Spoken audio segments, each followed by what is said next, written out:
हाय, जैसा कि हम जानते हैं एक एटम इलेक्ट्रॉन, प्रोटॉन और न्यूट्रॉन पर मुश्तमिल होता है और इनको फंडामेंटल पार्टिकल्स कहा जाता है। न्यूट्रॉन और प्रोटॉन एक एटम के सेंटर में पाए जाते हैं, जबकि इलेक्ट्रॉन न्यूक्लियस के गिर्द रिवॉल्व करते हैं या घूमते रहते हैं। एक एटम में इलेक्ट्रॉन को न्यूक्लियस के गिरदा गिर्द किस तरह से अरेंज किया जाता है, इस प्रोसेस को इलेक्ट्रॉनिक डिस्ट्रीब्यूशन कहते हैं। इलेक्ट्रॉन की डिस्ट्रीब्यूशन या इलेक्ट्रॉन को जिस तरह से न्यूक्लियस के गिरदा गिर्द अरेंज किया जाता है, उसके कुछ रूल्स हैं। Rules for distribution of electrons, ये कुछ पैरामीटर्स या रूल्स हैं जिसके अंडर एक न्यूक्लियस के गिरदा गिर्द इलेक्ट्रॉन को अरेंज किया जाता है। Aufbau principle, N+L rule, Pauli exclusion principle और हॉर्न्स रूल इलेक्ट्रॉन की डिस्ट्रीब्यूशन के लिए इन जनरल इस्तेमाल किए जाते हैं। अफबाह प्रिंसिपल, अफबाह एक जर्मन वर्ड है जिसके मीनिंग है बिल्डिंग। जिस तरह से हम एक बिल्डिंग कंस्ट्रक्ट करते हैं और उसका एक एरे होता है या उसकी बेस होती है और फिर उस बेस के ऊपर हम एक पूरा ढांचा बना देते हैं, इसी तरह एक एटम जो है उसका न्यूक्लियस बेस का काम करता है और इलेक्ट्रॉन को इसके गिरदा गिर्द अरेंज किया जाता है। अफबाह प्रिंसिपल हमें ये बताता है electron should be filled in sub shell in increasing order of their energy values. किसी भी न्यूक्लियस के गिर्द इलेक्ट्रॉन को इस तरह से तरतीब दिया जाए कि सबसे पहले कम एनर्जी वाले सब शेल या ऑर्बिटल आएँ और उसके बाद ज़्यादा एनर्जी वाले ऑर्बिटल आ जाएं। तो इसको हम देख सकते हैं कि सबसे कम एनर्जी 1s सब शेल या ऑर्बिटल की है और उसके बाद 2s की है, फिर 2p, फिर 3s, फिर 3p, फिर 4s एंड सो ऑन कि सबसे ज़्यादा एनर्जी 7p की है, तो वो लास्ट में अरेंज किया जाता है।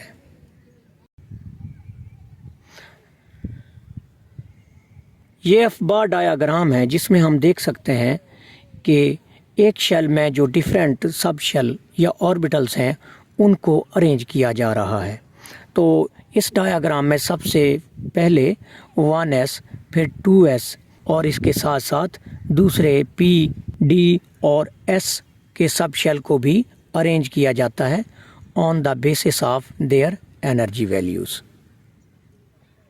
N+L rule, N+L rule combination है प्रिंसिपल और एजीमुथल क्वांटम नंबर का। तो इस रूल के under the N+L rule is used to find the energy level of sub shell. N+L rule को डिफरेंट टाइप्स के सब शेल की एनर्जी मालूम करने के लिए इस्तेमाल किया जाता है। इसमें भी a subshell with the lowest N+L value has the lowest energy and filled first with electrons।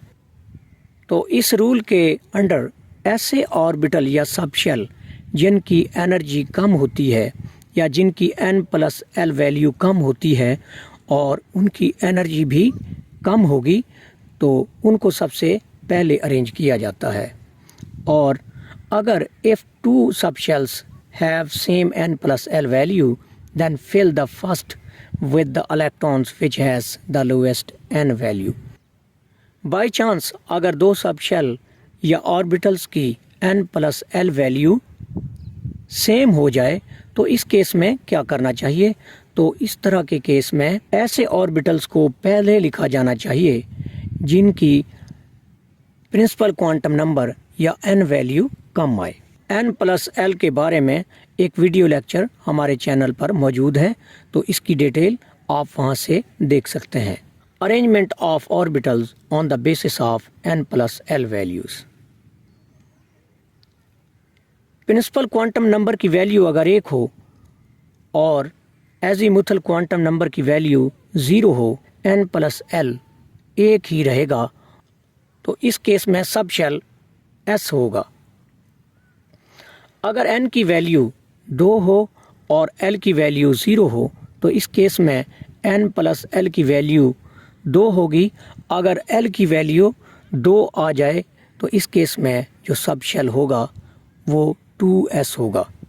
तो इस तरह से हम ऑर्बिटल्स को अरेंज करते जाते हैं इनकी n प्लस l वैल्यू की बेसिस पे, और ऐसे सब शेल जिनका n प्लस l वैल्यू ज़्यादा है उनको बाद में लिखा जाता है, और जिनकी n प्लस l वैल्यू कम है उनको पहले लिखा जाता है। Pauli's exclusion principle.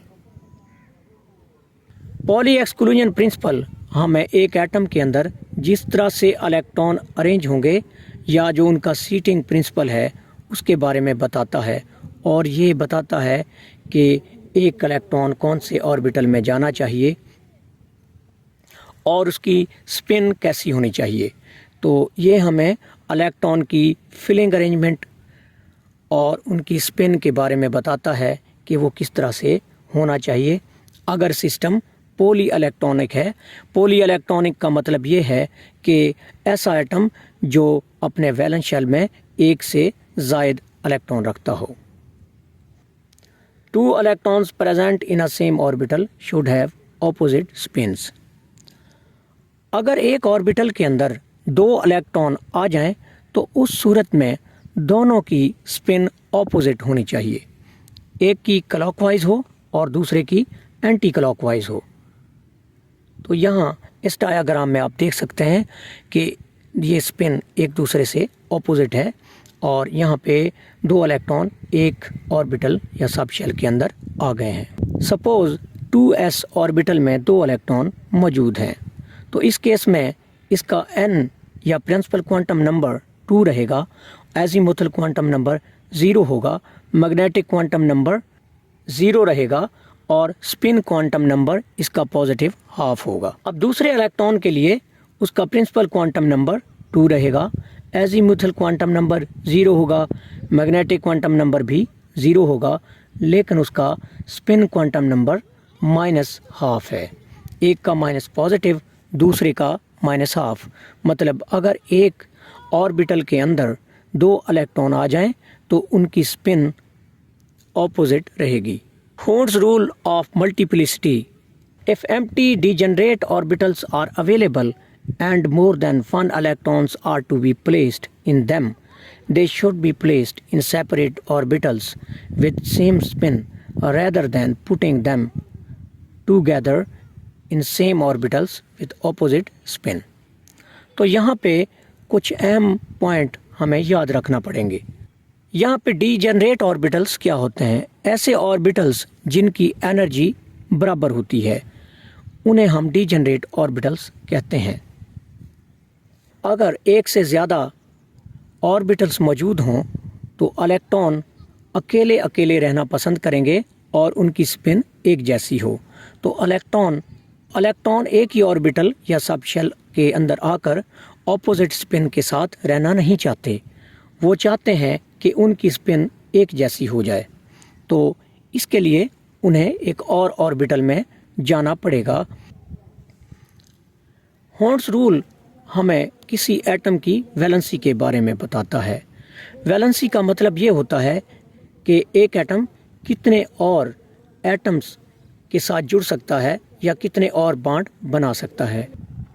Example, electronic configuration of carbon. Carbon का एटॉमिक नंबर 6 है और इसका मास नंबर 12 है। कार्बन की इलेक्ट्रॉनिक कॉन्फ़िगरेशन कुछ इस तरह से है। ग्राउंड स्टेट के अंदर कार्बन के अंदर 6 इलेक्ट्रॉन होते हैं। 1s के अंदर 2 इलेक्ट्रॉन, 2s के अंदर भी 2 इलेक्ट्रॉन, 2px के अंदर 1 इलेक्ट्रॉन, 2py के अंदर 1 इलेक्ट्रॉन, और यहाँ पे 2pz जो है इसका वो एम्प्टी रहता है ग्राउंड स्टेट के अंदर। s से इलेक्ट्रॉन प्रमोट होगा और ये 2pz के अंदर चला जाएगा और इस तरह से हम इसे एक्साइटेड स्टेट का नाम देते हैं। तो इलेक्ट्रॉन की स्पिन सेम हो गई है। हम देखते हैं कि 2s में इलेक्ट्रॉन की स्पिन ऑपोजिट सी, और अब ये इस केस में जो हमारे पास 4 वैलेंस इलेक्ट्रॉन है 2s, 2px, 2py, 2pz, इन सब की स्पिन एक जैसी है। और यहाँ हम ये भी देख सकते हैं कि यहाँ पे 4 अनपेयर्ड इलेक्ट्रॉन हैं, तो कार्बन की वैलेंसी 4 होगी।